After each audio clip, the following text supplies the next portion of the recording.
Welcome to This Explainer. So, today we're unpacking a really fascinating workplace dynamic. It's one of those things that exists in almost every office, but it kind of flies under the radar until it's just too late. We're going to zero in on the delicate balance of employee motivation, specifically focusing on the equity theory behind recognition. And to really get into this, we're going to look at a super relatable tale of two very different colleagues. I can almost guarantee you've got both of these folks on your team right now.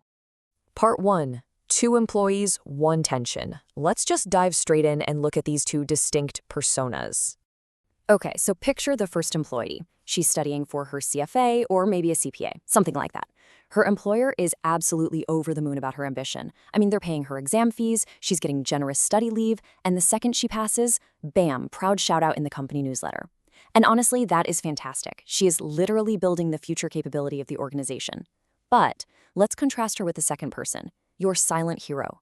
This is the guy who stepped up and covered a massive month on close while three of his colleagues were out on that very same study leave. He's the one who knows exactly why that clunky legacy process actually works, and he makes sure absolutely nothing breaks.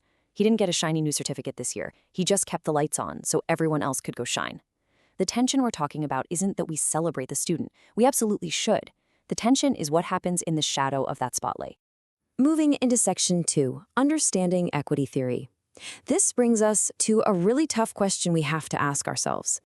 Are we accidentally teaching that second employee that the only way to be valued is to just stop doing the vital day-to-day operational work we desperately need him to do? Well, this exact blind spot has a name. It's called equity theory.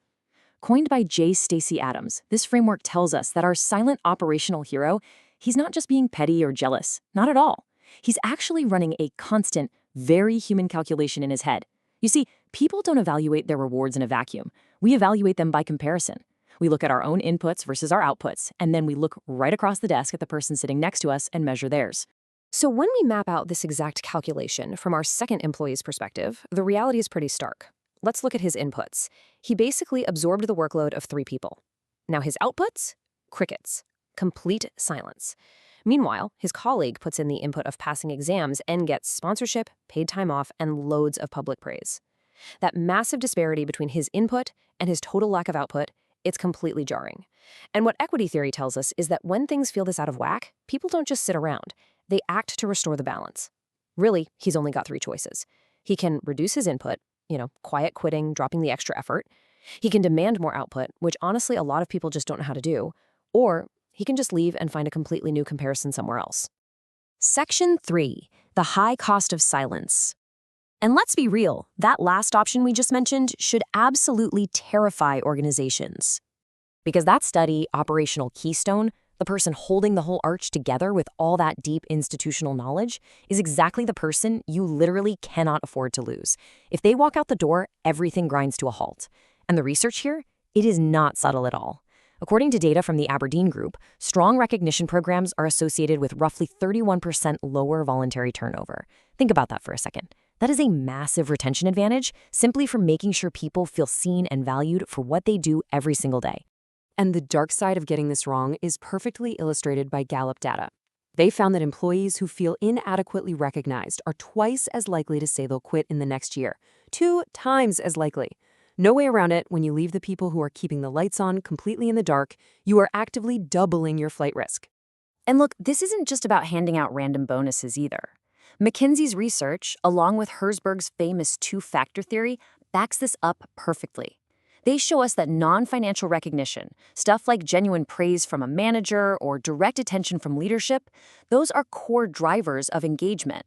Actually, for a lot of people, these rank as top motivators, often sitting right above cash incentives. Recognition is a fundamental motivator, right up there with achievement and personal growth. So if you're pouring money into development but completely starving everyday recognition, your motivation engine is fundamentally broken.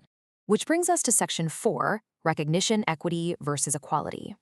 Because the crucial point here is that we aren't dealing with an either-or situation. We don't actually have to choose between developing our people or recognizing our operators.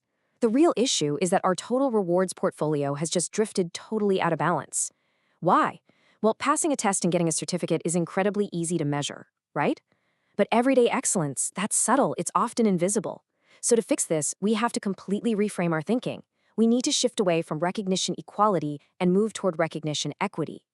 Equality would mean every single person gets the exact same certificate to hang on their wall. But come on, that's not actual fairness.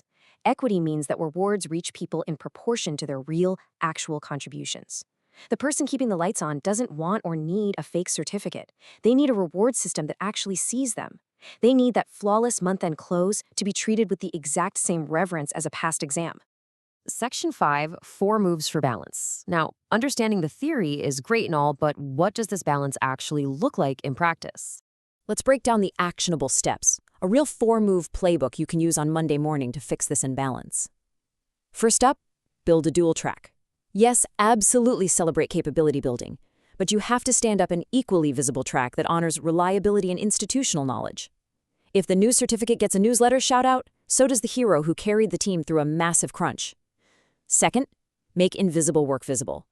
Operational work usually goes unrewarded, just because nobody's actually counting it, so name it in performance reviews. Third, audit your recognition portfolio.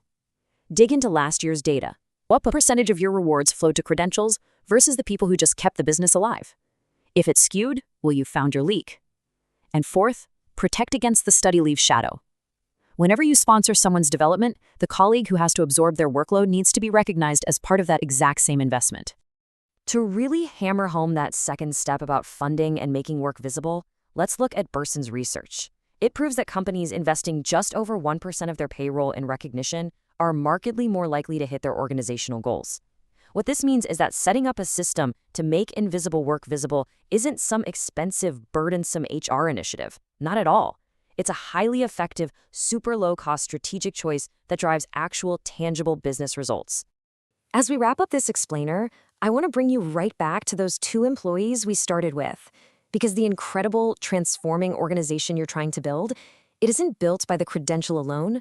It's built by the credential and the Keystone. Capacity development tells your people, hey, we will invest in who you can become. But fair recognition tells them we already see who you are. A truly great employer makes sure to say both of those sentences out loud. So I'm going to leave you with this final thought to take back to your own teams today. Look around your office or, your next virtual meeting and just ask yourself, does the person keeping your lights on actually know they matter? Or will they have to leave the room entirely just to find out?